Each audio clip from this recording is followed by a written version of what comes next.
চাঁদাবাজির বিরুদ্ধে আমরা আসলে অবস্থান নিয়েছি।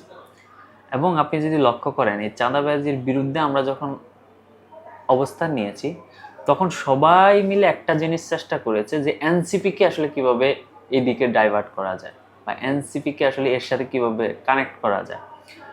তখন দুর্ভাগ্যজনক হলেও সত্য যে বৈষম্য বিরোধী আন্দোলনে যারা আসলে রাজপথে ছিল কিংবা আমরা এখন দেখতে পাচ্ছি তাদের সাথে আসলে আওয়ামী লীগের একটা যোগসূত্র ছিল।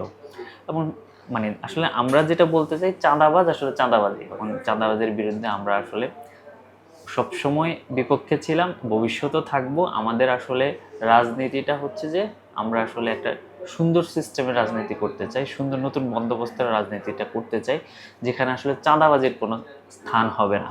আমরা প্রথম থেকে সেই জিনিসটা চেষ্টা করতেছি। আমরা আমাদের একটা ফিনান্সিয়াল পলিসি তৈরি করেছি যাতে আসলে আমরা একটা সুন্দর সিস্টেমের মধ্য দিয়ে আমরা আসলে আমাদের রাজনীতিটা করতে চাই। কিন্তু আসলে বাংলাদেশের মানুষ, অর্থাৎ কিছু মানুষ তো আসলে থাকবেই, মানে কিছু মানুষ আসলে নানাভাবে হয়তো এখানে ঢুকে গেছে, যাদের আসলে আমরা যখন আসলে তাদের বিরুদ্ধে প্রমাণ পেয়েছি আমরা কিন্তু যথাযথ পদক্ষেপগুলো নিয়েছি।